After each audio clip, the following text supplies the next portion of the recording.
بسم اللہ الرحمن الرحیم۔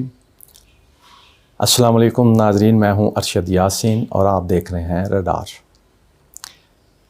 ناظرین، ہم اپنے ریڈار پہ روزانہ بہت اہم خبریں آپ کے ساتھ شیئر کرتے ہیں۔ خبریں ہی نہیں بلکہ ان کا پس منظر بھی اور پیش منظر بھی، وہ بھی دونوں آپ کے سامنے رکھتے ہیں۔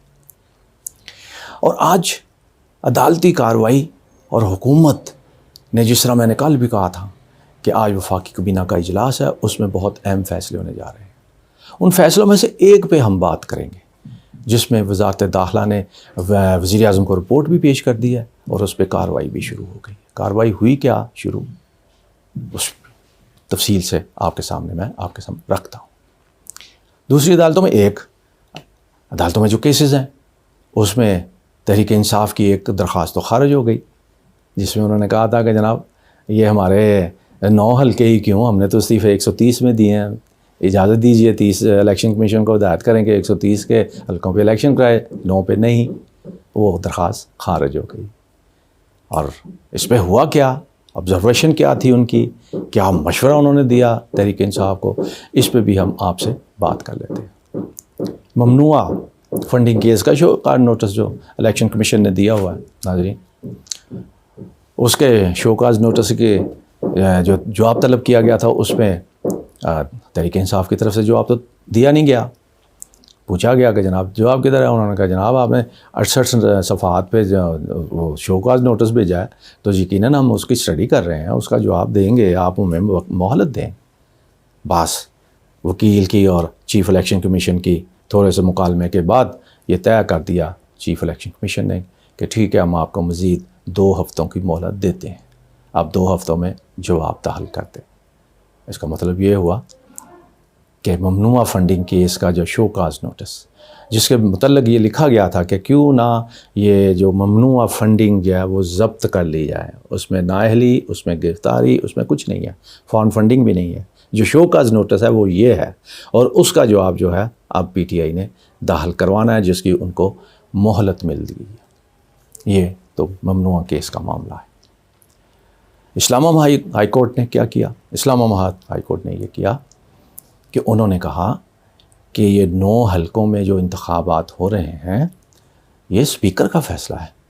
اسپیکر نے استعفے منظور کر کے الیکشن کمیشن کو بھیجے، تو اس میں برائی تو کوئی نہیں ہے۔ اور ہم بہت سے ایسے معاملات ہیں جو پارلیمنٹ کی کارروائی میں عدالت مداخلت نہیں کر سکتی۔ بہرحال اس موقع پہ اسلام آباد ہائی کورٹ نے ڈپٹی اسپیکر کی ایک فیصلے کو اور اس کی رولنگ کو غیر آئینی قرار دے دیا۔ یعنی ڈپٹی اسپیکر کا یہ تیسرا فیصلہ ہے جس کو غیر آئینی قرار دیا گیا۔ اس سے پہلے بھی آپ کو یاد ہوگا، ایک قومی اسمبلی کے بھی ڈپٹی اسپیکر اور پنجاب اسمبلی کے ڈپٹی اسپیکر، ان کے فیصلے اور رولنگ کو بھی جو ہے انہوں نے عدالتیں غیر آئینی قرار دے چکی ہیں۔ اور رات پھر ایک بار ڈپٹی اسپیکر قاسم سوری کا وہ فیصلہ جو اس نے 130 استعفے منظور کر کے الیکشن کمیشن کو بھجوانے کی بات کی تھی، اس کو غیر آئینی قرار دے دیا۔ لیکن رات عدالت نے پی ٹی آئی کو بہت اہم مشورہ دیا ہے۔ انہوں نے کہا ہے کہ آپ براہ مہربانی، اسپیکر نے فیصلہ کر دیا، اب 9 حلقوں میں تو الیکشن ہوں گے، اب آپ اگر چاہتے ہیں کہ آپ اسمبلی میں واپس جائیں تو آپ اسمبلی میں واپس چلے جائیں۔ اگر آپ اسمبلی میں واپس نہیں جانا چاہتے تو آپ کے ارکان اسمبلی اسپیکر کے سامنے پیش ہو کر کہہ دیں کہ جناب ہم مستعفی ہو چکے ہیں، ہم اسمبلی میں نہیں آنا چاہتے۔ اسپیکر جو ہے ان کو جو ہے وہ ان کا استعفا منظور کر لیں گے، اس میں کوئی ایسی بات تو نہیں ہے۔ ساتھ انہوں نے مشورہ دیا کہ آپ کو اسمبلی میں واپس چلے جانا چاہیے۔ ناظرین، یہ بہت اہم بات ہے، یہ فیصلہ نہیں ہے، یہ مشورہ ہے، لیکن یہ بات بہت اہم، بہت گہری ہے۔ میں آپ کو یاد دلا دوں کہ قومی اسمبلی کے اسپیکر نے 14 جماعتوں کے اتحاد کے قائدین کے ایک اجلاس میں ہونے والے فیصلے کی روشنی میں فوراً اسمبلی کے اندر بیٹھ کر کے 9 حلقے سلیکٹ کیے اور ان کا استعفا منظور کر دیا۔ 130 کے حلقے بھی ہو سکتے تھے، 9 سے زیادہ بھی ہو سکتے تھے، آخر 9 ہی کیوں؟ اور وہ جو ان کے کمزور ترین حلقے تھے، بہت کم لیڈ سے وہ جیتے تھے. ایسا کیوں ہوا؟ میرے ریڈار نے اس وقت بھی بتایا تھا، انہوں نے کہا یہ اس وجہ سے ہوا کہ اب عمران خان پہ کچھ مختلف قوتوں کی طرف سے یہ دباؤ ہے کہ آپ اسمبلی میں چلے جائیں، کیونکہ اسمبلی سے باہر رہ کر آپ احتجاج تو کر سکتے ہیں، لیکن اسمبلی کے اندر آپ کی بات کرنے والا کوئی نہیں ہے. وہاں پر اپوزیشن کی جو ہے وہ کمی یا خامی یا جو بھی آپ کہنا چاہتے ہیں وہ موجود ہے. آپ نہیں ہوں گے تو مرضی کی قانون سازی بھی ہو جائے گی اور بہت کچھ فیصلے بھی ہو سکتے ہیں، جس طرح پہلے ہوئے بھی NRO یہ وہ سارے معاملہ جو آپ کے سامنے جو باتیں سامنے ہوئی ہیں. اس لیے یہ کہا گیا، میرے راہ نے اس وقت بتایا تھا کہ عمران خان اس بات پہ سنجیدگی سے غور کر رہا ہے. اب پی ڈی ایم والوں کو یہ جب اندازہ ہوا، پتہ چلا کہ یہ تو ایسا بھی ہونا ہے، واپس بھی آ سکتے ہیں، تو انہوں نے کہا، سوچا، پھر سر جوڑ کر بیٹھ کے سوچا کہ اگر وہ واپس آ گئے تو ہماری اکثریت تو ایک ووٹ کی ہے، تو ہمارے خلاف تو عدم اعتماد آ جائے گی، ہماری گورنمنٹ تو گئی، اس کو کیسے روکیں؟ انہوں نے کہا ان کی عددی اکثریت روکی جائے، ان کی عددی اکثریت جو ہے وہ ختم کی جائے. پھر فیصلہ ہوا کہ 9 حلقے، وہ حلقے جہاں پر الیکشن جیتنا آسان ہو پی ڈی ایم کے لیے، ان حلقوں میں الیکشن کروا دیتے ہیں. اس کے مطابق، اس فیصلے کے مطابق فیصلہ کر دیا اسپیکر نے کہ جناب یہ 9 حلقے جو ہیں ان کے استعفے منظور، اور الیکشن کمیشن کو بھیج دیا. الیکشن کمیشن نے آؤ دیکھا نہ تو دیکھا، 1 سیکنڈ کی تاخیر نہیں کی، الیکشن کا اعلان کر دیا، الیکشن شیڈول ہو گیا. ان کو تو علم بھی نہیں تھا، حکومت کو علم ہی نہیں تھا کہ 9 کے 9 حلقوں پہ نواز شریف کھڑا ہو جائے گا 9 کے 9 حلقوں پہ عمران خان کھڑا ہو جائے گا. عمران خان کھڑا، ایسا پتہ اس نے کھیلا، پھر پریشانی ہو گئی کہ اب کریں کہ کیا کریں. کبھی نااہلی، کبھی گرفتاری، کبھی کچھ، کبھی کچھ، تمام عدالتوں گھوم پھر کے اب سپریم کورٹ کی طرف چلے گئے کہ جناب روکا جائے، عمران خان کو کسی طرح الیکشن نہیں ہونے چاہیے. اب دیکھا کہ سپریم کورٹ بھی فیصلہ تو آئین اور قانون کے مطابق اس نے دینا ہے، تو وہ ان کے جو ہے وہ ان کے خلاف جاتا ہے. انہوں نے اب الیکشن کمیشن کو کہا ہے کہ جناب آپ اس میں رول ادا کریں. اور میرا ریڈار یہ کہتا ہے کہ آصف زرداری نے ذاتی طور پہ چیف الیکشن کمیشنر سے بات کی ہے اور ان سے درخواست کی ہے کہ بھائی ہماری جان چھڑاؤ، کراچی کے کم از کم کراچی کے حلقے سے تو چینج کرو، معاملات کو روکو. الیکشن کمیشن نے کیا کیا ہے ناظرین؟ الیکشن کمیشن نے فوری طور پہ جناب آج اجلاس بلا لیا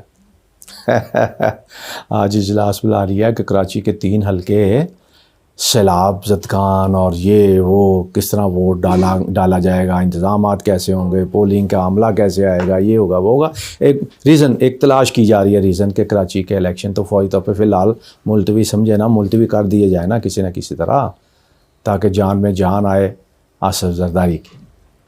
اور باقی حلقے جو پنجاب کے اندر، اس میں مریم نواز کو نواز شریف نے ٹاسک دے دیا کہ آپ پنجاب کے 3 حلقوں کی کمپین کی ذمہ داری آپ کی ہے.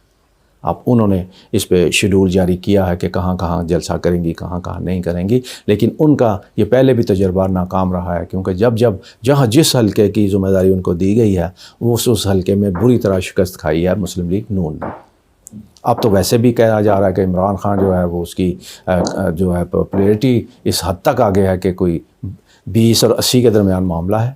کہیں کہیں ممکن ہے معاملات ہو، جس طرح عابد شیر علی، میں نے پہلے بھی آپ سے درخواست کی کہ عابد شیر علی کینڈیڈیٹ، عابد شیر علی کچھ نہیں ہے، وہ نواز شریف ہے، مسلم لیگ نون کا چہرہ ہے، کیونکہ ان کے قریبی عزیزوں میں سے ہے. ہمیشہ یہ مفروضی بھی اس کے نواز شریف کے ساتھ ہی گزاری، اور مریم کو بھی ٹاسک یہ اسی لیے دیا گیا ہے کہ وہ وہاں پر کر جائیں. لیکن اب مسلم لیگ نون کے رہنماؤں کی گھبراہٹ اور مشکلات کا اندازہ کیجیے کہ پہلے رانا تنویر نے وہاں پر جا کے خلاف ورزیاں کی، الیکشن کمیشن نے ان کو روکا، بار بار روکا، جرمانہ بھی ان کو کرنا پڑا. اب رانا ثناء اللہ کو بھی انہوں نے الیکشن کمیشن نے نوٹس جاری کر دیا کہ آپ وفاقی وزیر ہیں، آپ کمپین میں نہیں آ سکتے. یہ حالت ہے اب مسلم لیگ نون کے لوگوں کی اس الیکشن کو جیتنے کے لیے. باقی بھی تو 8 حلقے ہیں، کہیں نظر نہیں آتے. لگتا ہے انہوں نے تسلیم کر لی، شکست تسلیم کر لی. اس پہ وقت کے ساتھ ساتھ ہم آپ کو ساتھ شیئر کریں گے. ناظرین، کل وفاقی کابینہ کے اجلاس میں وزارت داخلہ نے وزیر اعظم کو رپورٹ پیش کر دی ہے. انہوں نے کہا کہ اداروں کے خلاف 300 کے قریب افراد جو ہیں وہ پروپیگنڈا کر رہے ہیں. ان کے خلاف ہم کارروائی کرنے جا رہے ہیں۔ اس میں سے 170 افراد ایسے ہیں جن کو باقاعدہ شوکاز نوٹس جاری کر دیا گیا ہے۔ اور ناظرین، آپ کے اہم بات میں آپ کے سامنے رکھوں، اور ان قابو آنے والے جن کے خلاف شکنجہ کسا جا رہا ہے ان میں 10 افراد 15 صحافی بھی شامل ہیں۔ 15 صحافی بھی شامل ہیں۔ کون سے صحافی ہیں یہ 15 صحافی ہیں کون سے، یہ پھر میں آپ کے سامنے ایک اور ویلاگ میں ان کا ذکر کروں گا کہ ان کا بھی شکنجہ کسنے کی بات کی جا رہی ہے۔ 10 یوٹیوبر ہیں اور 4 ریٹائرڈ فوجی افسر ہیں۔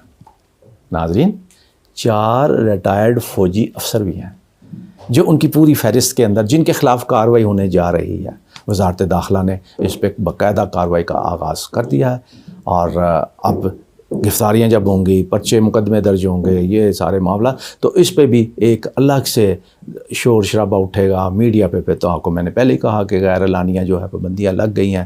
اب یہ معاملہ ہوگا تو یہ بھی یقیناً جو ہے وہ کس کے حق میں جاتا ہے، عمران خان کے حق میں جائے گا، حکومت اس کا کوئی فائدہ اٹھا پائے گی، یہ ہم آنے والے ویلاگ میں آپ کے ساتھ ذکر کریں گے۔ آپ اپنا بہت خیال رکھیے۔ پاکستان زندہ باد۔